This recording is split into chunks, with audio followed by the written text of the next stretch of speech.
Halo anak-anak, selamat siang. Tetap semangat ya walaupun udah siang, jam terakhir. Ayo, ayo, ayo. Apa namanya? Melek lagi matanya ya. Di depan laptop, di depan HP. Tolong dengarkan saya, ada informasi penting, oke? Jadi minggu lalu kita bahas mengenai perundingan Renville. Terus sekarang kita melanjutkan, oke? Melanjutkannya dari mana? Artinya kita melanjutkan setelah perundingan Renville yaitu perundingan Rumroyen. Tapi sebelum perundingan Rumroyen ternyata jadi antara jeda Renville ke Rumroyen ada peristiwa agresi militer 2 ya. Kalau ngomongin tentang agresi militer 2 kita fokus ke dampak. Oke? Ya, diperhatikan. Dampaknya apa? Dampaknya itu yang pertama, presiden, para pemimpin ya, presiden, wakil presiden itu ditangkap. Ya, diasingkan ke Bengkulu. Tulis satu itu ya. Yang kedua, kemudian ibu kota kita dikuasai. Siapa? Belanda tentunya, ya kan? Dikuasai oleh Belanda. Pertama penyerangan Belanda itu dia menyerang Bandara Maguwo. Maguwo, Maguwo. Nah, Maguwo itu di mana? Sekarang ganti nama Bandara Maguwo itu ya. Sekarang menjadi Bandara Adi Sucipto. Tahu kan? Kalau udah pernah ke Jogja pasti pernah ke Bandara Adi Sucipto kalau naik pesawat, ya kan? Terus kemudian dampaknya lagi adalah wilayah Indonesia itu makin sempit gitu ya, karena Jogja dikuasai gitu kan, ibu kota kita waktu itu kan di Jogja, jadi dikuasai, makin sempit lah itu ya. Dan dari situ pendirian PDRI, P-nya itu pemerintah, D-nya itu darurat, RI itu ya Republik Indonesia di Bukit Tinggi. Jadi kasusnya itu adalah ketika Presiden Soekarno menelpon atau menghubungi ya Menteri Safrudin Prawira Negara. Ingat ya, nama tokohnya adalah Safrudin Prawira Negara untuk segera mendirikan pemerintah darurat Republik Indonesia di Bukit Tinggi. Jadi ketika kondisinya kita chaos, kondisinya kita vacuum of power di mana pemerintah kita waktu itu diasingkan, pemerintah langsung sigap ya. Presiden langsung sigap. Beliau langsung menghubungi Safrudin untuk mendirikan PDRI, pemerintah darurat. Ini karena kondisinya darurat ya. Bayangin ibu kota kita dikuasai oleh asing, tokohnya diasingkan. Nah, gitu ya. Presiden langsung menghubungi Safrudin Prawira Negara untuk mendirikan pemerintah darurat Republik Indonesia di Bukit Tinggi. Jadi kita sempat pindah ke Bukit Tinggi pemerintahannya. Gitu ya, selama presiden dan wakil presiden diasingkan, gitu ya. Jadi awal mula kemudian balik lagi ke ke Jogja ya karena perundingan Rumroyen gitu ya. Jadi sebelum Rumroyen kondisinya presiden kita, wakil presiden, ibu kota RI di Jogja itu dikuasai. Kenapa ibu kotanya bukan Jakarta? Ya itu sejak agresi militer 1 udah pindah ya, karena Jakarta waktu itu dikuasai oleh Belanda juga. Jadi Belanda waktu itu nggak cukup untuk menguasai daerah-daerah Jakarta, terus daerah-daerah potensial pabrik, perkebunan, tapi juga benar-benar menginginkan Indonesia itu biar lenyap ya, ibu kotanya dikuasai ya, terus kemudian tokoh-tokohnya juga diasingkan. Terus lanjut ya, tadi nomor berapa? 3 ya. Yang nomor 4 itu adalah dimana kita ada usulan. Jadi usulannya itu bukan dari rakyat ya, usulannya itu dari Sultan Hamengkubuwono IX. Diperhatikan nama tokohnya ya. Sultan Hamengkubuwono IX itu kemudian dia mengusulkan bahwa harus ada serangan balasan. Kita nggak boleh hanya diam diserang ibu kotanya gitu ya. Dibuat Indonesia nggak ada gitu. Kita nggak boleh diam. Nggak boleh tinggal diam ya. Harus ada serangan balasan, yaitu namanya serangan umum 1 Maret. Nah, serangan umum 1 Maret ini tahun 1949. Serangan ini ada tokoh-tokohnya, itu ada Jenderal Sudirman ya, Jenderal Abdul Haris Nasution ya, ada juga Soeharto. Jadi di pas Soeharto itu awal mula kiprahnya ya, di peristiwa penting ya di sini gitu ya. Oke. Jadi ini itu prolog. Oke, itu prolog sebelum kita masuk ke perundingan Rumroyen. Nah, karena kita kondisinya benar-benar sedang terhempit, terus lagi chaos ya gitu kan. Negara lain termasuk PBB itu pada fokus ke masalah Indonesia gitu ya. Jadi menganggap masalah Indonesia itu bukan intern antara Belanda dan Indonesia, tapi ini masalah dunia, sehingga mereka perlu membantu. Dan negara yang membantu itu ya termasuk India ya, terus negara-negara Asia Selatan lainnya, bahkan ada Timur Tengah gitu ya. Dari situ mereka berunding, mereka menyebut perundingan itu namanya Konferensi New Delhi. Dari situ mereka mengecam keras bahwa tindakan yang Belanda lakukan itu sangat salah. Dan Belanda harus mengembalikan tokoh-tokoh dari Indonesia, yaitu Presiden Soekarno, Wakil Presiden juga. Dan ibu kota Indonesia harus dikembalikan lagi ke Jogja, gitu ya. Karena waktu itu kan masih dikuasai. Terus kemudian, dari PBB pun ya, PBB mempunyai organisasi ya, pengganti KTN. Di Renville kita sudah bahas KTN. Nah, sekarang pengganti KTN namanya UNCI gitu, UNCI. Ini pengganti dari KTN. Terus kemudian kan tadi saya sebutkan ada serangan umum 1 Maret. Serangan umum 1 Maret ini ternyata berhasil menguasai keadaan. TNI kita berhasil menguasai keadaan selama 6 jam. Gitu. Jadi orang Indonesia sampai bisa menang melawan Belanda di Jogja waktu itu selama 6 jam. Tapi walaupun 6 jam tersebut ya nampaknya luar biasa gitu kan. Nampak intern itu adalah ketika rakyat itu makin percaya pada kekuatan TNI. TNI makin jiwa psikologisnya itu makin pede, percaya diri bahwa hebat, mereka sudah bisa memenangkan peperangan ini dari Belanda yang kita tahu sendiri teknologinya itu udah bagus gitu kan. Terus ada pesawat tempur juga, kita belum punya waktu itu ya. Terus kemudian dari dampak ekstern ya gitu yang tadi saya sebutkan, India, PBB itu makin menyoroti masalah Indonesia gitu ya anak-anak. Itu prolog, masih itu prolog, tapi kamu tulis ya, itu kamu tulis tadi alurnya sampai mana, nanti saya lihat, oke?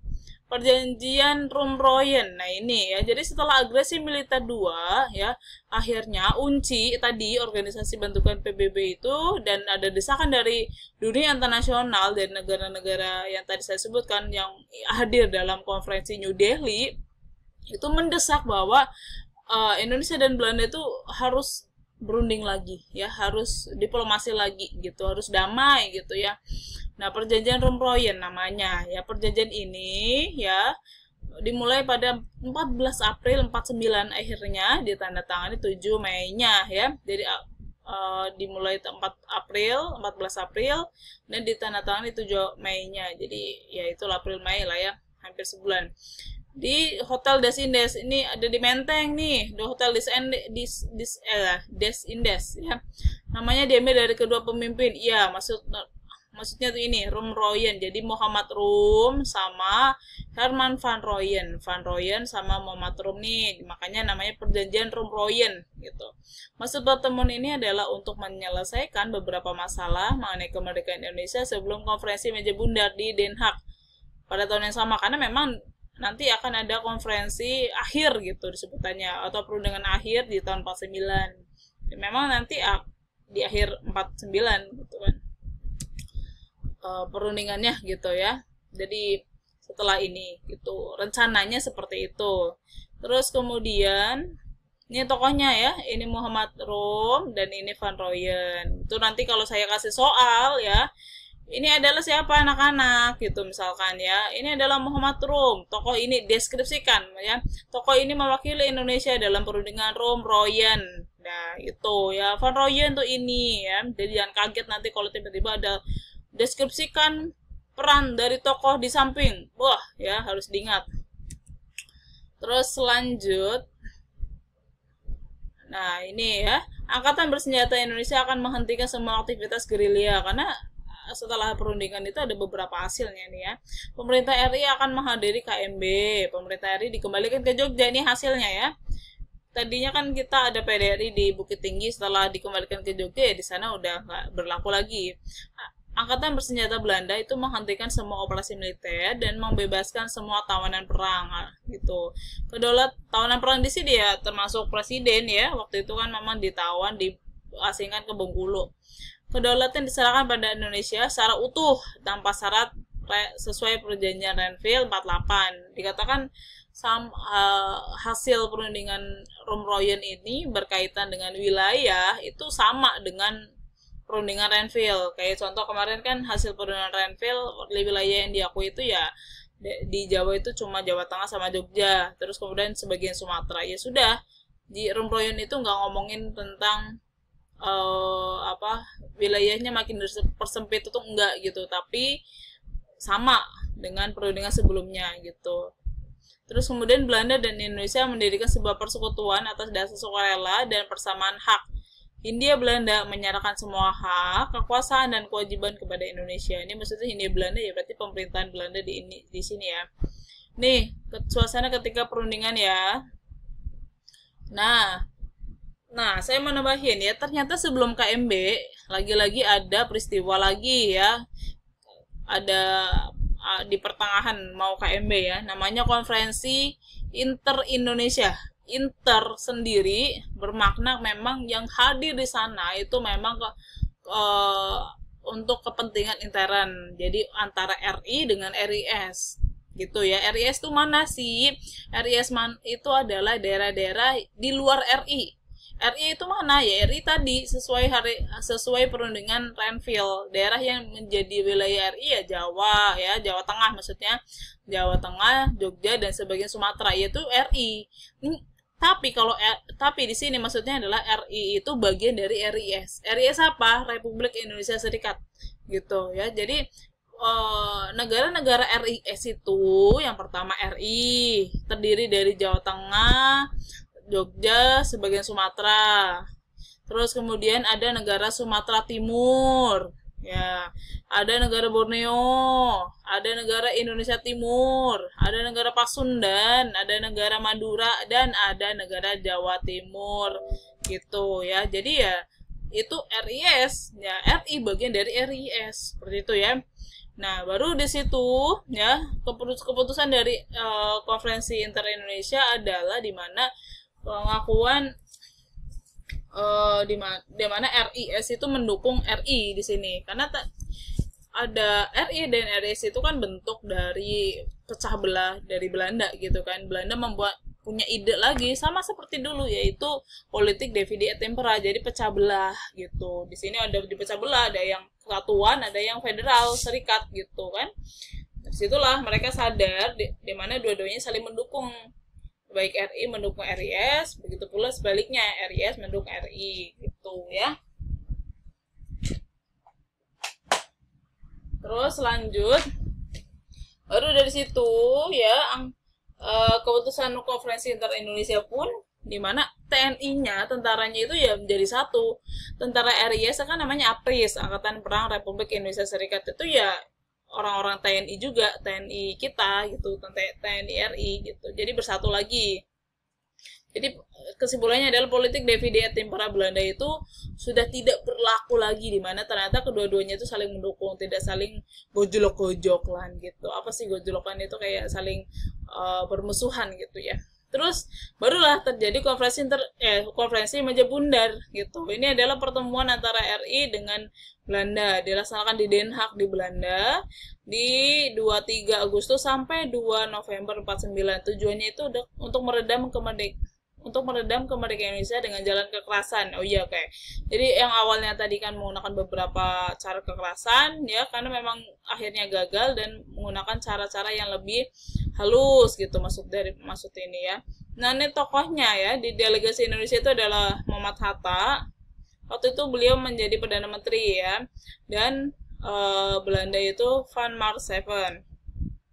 Isinya itu adalah serih terima kedaulatan dari pemerintah kolonial terhadap RIS. Jadi nantinya kita diakui merdeka tapi atas nama serikat ya, federal, kecuali Papua bagian barat, karena Papua akan dibahas nanti 1 tahun mendatang gitu ya.